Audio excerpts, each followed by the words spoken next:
আল্লাহ পাক বলেন, জালিকাল কিতাবু লা রাইবা ফীহি হুদাল লিল মুত্তাকিন। এটি সেই কিতাব যে কিতাবে কোনো সন্দেহ নেই এবং পরহেজগারদের জন্য পথ প্রদর্শনকারী।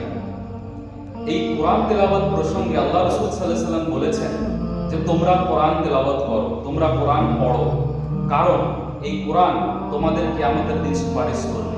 আমরা জানি কিয়ামত একটি এমন দিন, যেই দিন তার ভাই বোন আত্মীয় স্বজন বন্ধু বান্ধব কেউ কাজে আসবে না, সবাই নিজ নিজ আমল নিয়ে নাফসি নাফসি করবে।